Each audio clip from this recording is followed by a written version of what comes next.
Mes chers amis, en cette période pré-estivale, je voudrais aborder avec vous aujourd'hui le concept des vacances.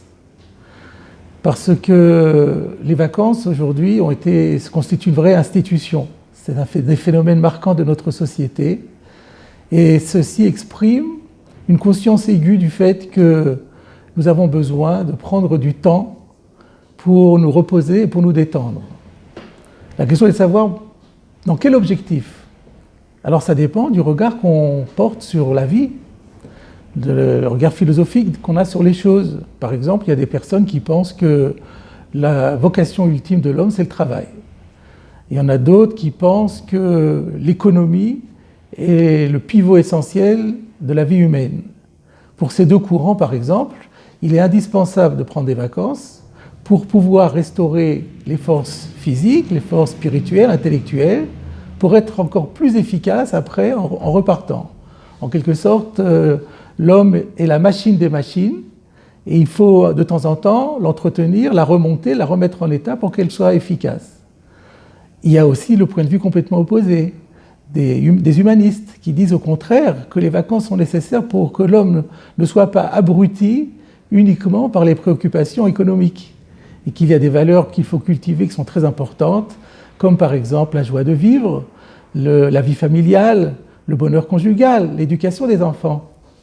Et donc, que dit le judaïsme à ce sujet ? Alors, une chose, tout d'abord, c'est clair que le travail est une valeur importante aux yeux de la Torah. Je voudrais citer par exemple le passage de la Gemara dans Brachot d'Afret, page 8a, qui nous dit que celui qui tire profit du travail de ses mains est supérieur à celui qui craint Dieu. Et par conséquent, donc, le travail, c'est important. Mais je vais vous montrer que dans le judaïsme, le repos et la détente peuvent aussi avoir une grande valeur. Et pour cela, vous rappelez tout d'abord qu'au niveau de la Torah, nous avons, et nous l'avons déjà dit précédemment, une mission essentielle qui est d'accomplir la volonté d'Akadosh Baruch Hu. Et dans ce cadre, il y a un passage très important de Maïmonide dans son Mishneh Torah, dans le livre de la connaissance, Sefer Adéot, chapitre 3, qui dit que les activités les plus prosaïques de la vie, si on les utilise en les mettant au service de Dieu, elles deviennent elles-mêmes au service de Dieu. Et il prend l'exemple du repos, du sommeil. Si quelqu'un va se coucher et dormir, pour dire parce qu'il veut être en forme, il ne veut pas tomber malade, il veut être en pleine santé pour pouvoir servir à Kadosh Baruch Hu. Alors, nous dit le Rambam, même son sommeil devient une mitzvah, parce qu'il a été mis au service de Dieu. C'est ce que dit, d'une part, le roi Salomon dans ses proverbes, quand il dit « B'chol dorachecha da'eu » que tu connaisses Dieu dans toutes tes voies. Et de la même manière, le Rambam également, de la même manière également, les Pirkei Avot nous disent que Kol ma'asecha yiyu l'Shem shamayim. Toutes tes actions, tu dois les faire dans l'intention du ciel. Quand tu manges, quand tu dors, tout ce que tu fais. Et donc il y a une véritable vision enthousiasmante des actes les plus simples, les plus banals de la vie, qui, de cette façon, sont mis au service de Dieu. Donc le temps des vacances, c'est la même chose.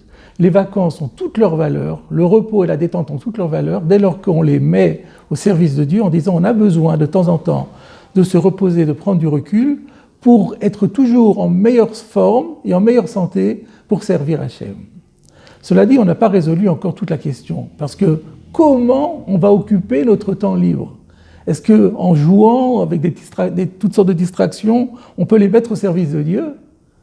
C'est un problème aussi typique de notre temps. Que fait-on ? Que faire de notre temps de liberté ? Comment le rentabiliser au mieux ?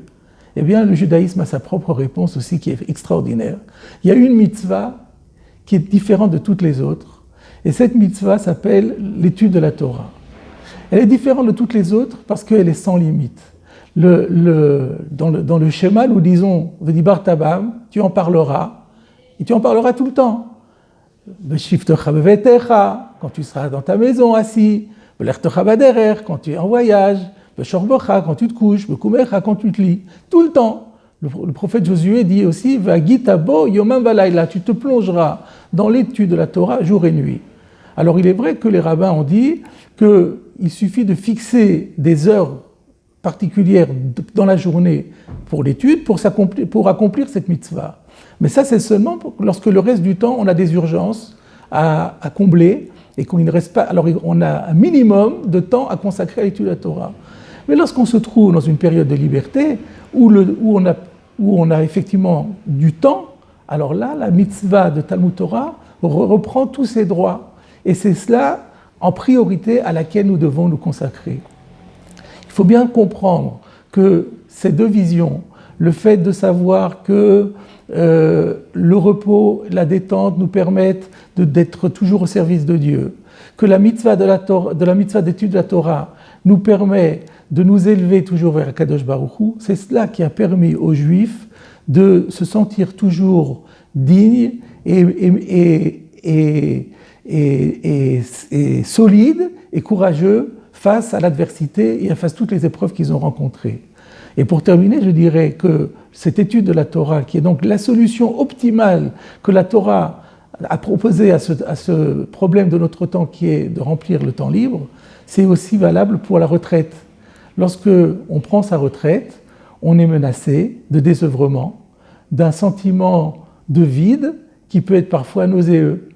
Mais lorsque on observe la Torah et les mitzvot et qu'on sait qu'on peut se consacrer à l'étude de la Torah, alors on est complètement protégé de cela, car ce temps qu'on a récupéré pour notre liberté va nous permettre de nous élever constamment vers Akadosh Baruch Hu, dans les hauteurs de l'esprit, et de cette façon avoir une vie qui sera complètement épanouie jusqu'au moment où nous rejoindrons notre Seigneur dans le monde futur.